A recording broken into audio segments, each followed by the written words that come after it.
Installé dans une ancienne chapelle du centre-ville de Montélimar, le musée de la miniature est un écrin idéal pour présenter de petits objets d'art. La collection permanente d'objets très petits présente à elle seule un intérêt certain, car elle offre au regard des scènes totalement inattendues, comme cette caravane de chameaux insérée dans le chat d'une aiguille, uniquement visible sous un microscope. Le musée organise aussi chaque année des expositions à thème. Celle de 2015, intitulée Pierre, feuille, ciseaux, du nom d'un jeu chinois, explore le domaine du cheveu et de ses accessoires. La collection de Creative Museum y avait donc toute sa place. Le rez-de-chaussée est consacré aux pierres. Le jade y tient une place de choix, comme on le voit avec cette tiare chinoise de la dynastie Qing, ornée d'un phénix. Cette autre tiare chinoise est percée de dragons, symbole masculin, qui se déploient sur des ailettes latérales, comme en portaient les lettrés. Le jade est vert pâle, ajouré et décoré, sur les parties pleines, de 2 dragons, emblème aussi de pouvoir. Les ailettes sont ici verticales. Le jade était censé aider les défunts à accéder au ciel. On ajoutait dans la tombe, parmi les objets de sépulture, un peigne taillé dans cette pierre. La transparence est l'une des propriétés du jade, et cette vitrine permet aux visiteurs d'en apprécier toutes les nuances. Vert olive, vert amande, brun foncé, rosé, blanc ocré, la gamme est infinie. Cette transparence disparaît dès lors qu'on a une pièce aussi importante que celle-ci, qui pèse 3,5 kg et qui témoigne de l'importance sociale de son propriétaire, masculin bien entendu. Les femmes, quant à elles, portent le jade plus discrètement sur de petits ornements de coiffure, et elles lui préfèrent souvent la jadéite, moins chère, mais d'un vert franc et vif, qui resplendit dans leur chevelure noire. Dans cette vitrine se confrontent l'Orient, avec des bijoux ornés de perles de corail, et le Nouveau Monde, dont les turquoises mexicaines rehaussent les peignes en argent. La Chine revient ici avec de belles tourmalines, dont le rose soutenu vient renforcer le chatoiement des plumes bleues de Martin Pêcheur. Ces minuscules plumes sont incrustées dans des parures de l'époque mandchoue. Même si le corail n'est pas une pierre, il est traité ici comme tel. Sa couleur rehausse tout bijou en argent. L'ambre, cette résine fossile, apparaît ici dans ses diverses variations de couleurs. Jaune clair quand il vient de la Baltique, ou couleur caramel quand il est issu de l'Europe. Il concurrence ici quelques cornalines rouge brique sur des parures d'Asie centrale. Le rouge du grenat et le violet de l'améthyste se répondent sur des pièces occidentales dont les ombres accentuent le mystère. Opale, rubis, malachite, quartz coloré complètent cette déclinaison de pierres dont les couleurs chatoient sur le métal doré ou argenté. Un dernier coup d'œil aux ombres portées par un éclairage savant, et nous prenons l'escalier qui mène au 2e niveau du musée. Il est consacré aux feuilles, plus exactement à l'usage de la flore dans l'ornementation de la chevelure. De chaque côté d'un couloir lumineux se dresse une enfilade de vitrines très alléchantes. En s'approchant, on découvre, au-delà des ombres fantasmagoriques projetées par la dentelle des peignes, des motifs directement inspirés de la nature. Plus encore, dans la vitrine suivante, on est impressionné par la taille des objets présentés et par la complexité de leur décor, percés à la main dans la matière, par des artistes en parfaite maîtrise de leur art. Miroirs chinois et japonais brillent l'un et l'autre, tels des astres autour de peignes décorés de branches et de feuilles. Au Japon, la nature est depuis toujours la grande inspiratrice des artistes. Les tsumami kanzashi sont des épingles garnies de fleurs réalisées avec des petits carrés de soie. Les jeunes japonaises en raffolent pour orner leur chevelure au printemps. Les femmes plus mûres, habillés en tenue traditionnelle, portent aussi des accessoires fleuris dans leurs cheveux, mais en plastique transparent. Animant l'espace au fond du couloir, un mannequin attire l'attention. Il est vêtu avec audace d'un kimono japonais et d'une couronne chinoise, exaltant l'un le bambou, l'autre les fleurs et même les oiseaux.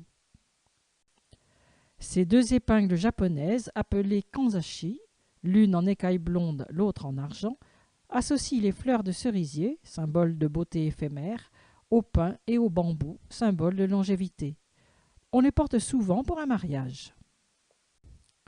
Cette autre coiffe de mariage, chinoise cette fois, présente une floraison abondante. Chez la minorité Miyao, la jeune fille arbore ses parures d'argent qui lui appartiennent ensuite en propre. Ce serait même un sacrilège de les lui confisquer. À la fin du XIXe siècle, de nombreux artisans chinois, experts dans le travail de l'écaille et de l'ivoire, créèrent des peignes ornementaux pour le marché occidental. Des motifs floraux tels que le lotus, symbole de pureté, et le chrysanthème, symbole de longévité, constituaient leur sujet de prédilection. Ces deux couronnes de mariage chinoises datent du XIXe siècle. L'une est recouverte de plumes de martin-pêcheur incrustées dans des motifs floraux. L'autre, très théâtrale, est garnie de pompons de soie multicolores et agrémentée de petites suspensions en forme d'oiseaux et de fleurs. Un pont de fleurs orne ces trois peignes de Birmanie. D'abord percé dans une pièce d'argent à gauche, il est en frise sur le peigne doré au centre et gravé sur ivoire à droite.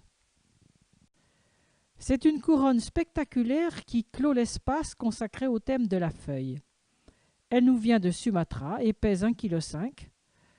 Elle est constellée de fleurs et de feuilles montées sur tremblant et elle se porte le jour du mariage. Montons un étage de plus pour nous trouver sous les voûtes de la chapelle et dans l'espace consacré au dernier terme du titre, ciseaux. Il s'agit de l'outil du coiffeur, bien entendu. Approchons-nous de ce collier fait d'une mèche de cheveux coupés et savamment tissé en deux brins resserrés par des clips d'or. Au XVIIIe et au XIXe siècle, on a raffolé de ces bijoux en cheveux, comme on va le voir dans les vitrines suivantes. Cet usage du cheveu en bijouterie, qui nous étonne aujourd'hui, était monnaie courante à l'époque. On le retrouvait comme matière première sur tous les bijoux, bracelets, broches, colliers, boucles d'oreilles et même diadèmes. En Angleterre, comme en France, ces bijoux étaient très prisés et il n'était pas rare de posséder des boîtes ou des médaillons avec initiales, des boutons de col ou de manchettes en cheveux. Les médaillons étaient souvent utilisés comme reliquaires et permettaient de garder un souvenir inaltérable d'un être cher. Les cheveux dessinent ici une tombe, encadrée d'un saule pleureur et de cyprès, symbole du trépas. Les motifs réalisés en cheveux étaient souvent des bouquets, impressionnants de complexité. Certains joailliers se spécialisaient dans ce travail et se faisaient appeler peintres en cheveux. La sentimentalité de cette époque transparaît au travers de ces petits tableaux. Ces mèches pouvaient aussi sceller un serment d'amour. Dans cette vitrine, des chevalets présentent des œuvres de plus grande taille. Ce sont de véritables œuvres d'art. Toutes les femmes au XIXe siècle portaient les cheveux longs. À leur mort, on conservait l'ensemble de leur chevelure. Celles-ci étaient ensuite artistiquement travaillées pour rendre plus vivant leur portrait. On pourrait trouver macabre cette mode qui s'est cependant répandue dans toutes les couches de la population, la matière première étant gratuite. En absence de photos ou de portraits, c'était un moyen de conserver une part de l'être aimé.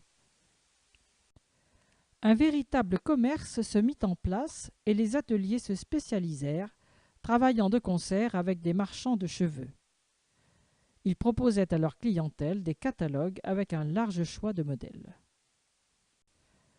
Les motifs floraux, réalisés dans un but uniquement décoratif, remportaient aussi un grand succès, surtout les paniers de fleurs et les bouquets. De nos jours, le travail du cheveu continue d'intéresser les artistes. Sébastien Bruggemann est de ceux-là.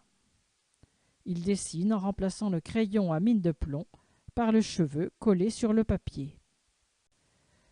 Il a développé un style très personnel qui lui fait préférer l'ébauche à une figure finie. Il amène ainsi le spectateur à ouvrir son imaginaire et sa créativité pour compléter ou non cette image. Inspiré des mangas japonais, ces formes éclatées n'en demandent pas moins une grande maîtrise, car le cheveu est un matériau difficile à travailler.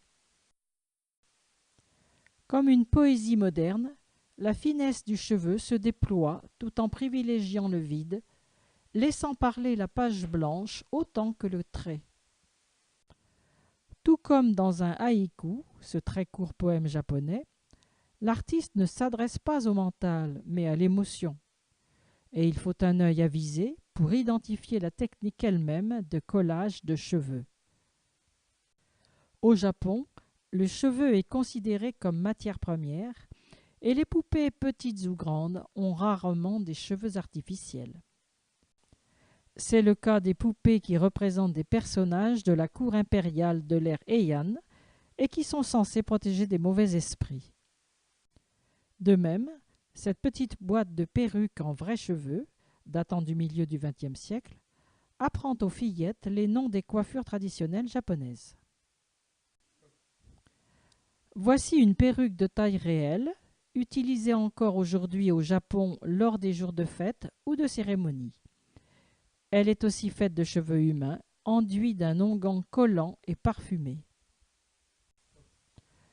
Au Japon toujours, les masques de théâtre utilisent les cheveux pour rendre plus véridiques les expressions de personnages qui symbolisent des types humains particuliers. En Polynésie, les cheveux apparaissent aussi dans les accessoires tels ce pendentif, emblème de pouvoir, ou ce cache-sexe, probablement des îles australes, que la femme enceinte file elle-même avec ses propres cheveux. Dans cette vitrine, sur chacun des 3 niveaux, sont exposées des pièces rares. Cette coiffe colorée attire notre attention. Il s'agit d'un couvre-nuque du Brésil qui représente un être dangereux appelé Miara. Sa confection nécessite des plumes de plus de 40 espèces d'oiseaux. Elles sont soutenues par des mèches de cheveux tressés. Plus bas, 2 impressionnantes chevillères originaires des îles Marquises en Polynésie française. Les mèches de cheveux sont assemblées solidement autour d'une tresse végétale que l'on serre sur le pied. L'objet suivant est une chaussure de sorcier aborigène, appelée aussi chaussure de faiseur de pluie. Elle est faite de plumes d'émeu collées avec du sang coagulé et la bride transversale est réalisée en cheveux humains tressés. Au hasard de nos déambulations dans le musée, nous découvrons d'autres objets ethniques qui se rapportent encore aux cheveux. À côté d'un repose-nuque, de peignes et d'épingles en ivoire, un masque féminin des Luena d'Angola côtoie une coiffe zoulou en vannerie rouge, ourlée d'une bande perlée. Elle est portée uniquement par les femmes mariées. Les femmes zoulous se rasent la tête en ne gardant qu'une seule touffe de cheveux. Au fur et à mesure de leur pousse, les cheveux sont tressés et attachés en postiche sur le dessus du chapeau. De la même façon, sont fixés à l'arrière du masque Luena de nombreuses tresses sur un filet de fibres végétales. Cette vue générale montre comment tout l'espace de la chapelle, jusqu'aux voûtes, est occupé par la structure métallique d'exposition.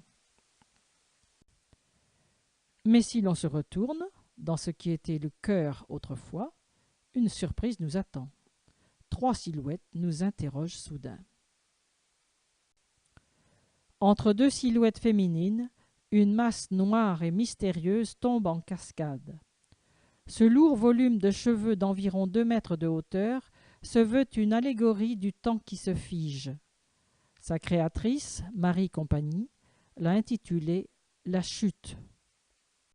Plus douce au regard, Cette robe futuriste est de Charlie Lemindu, autre styliste, à la fois perruquier et coiffeur.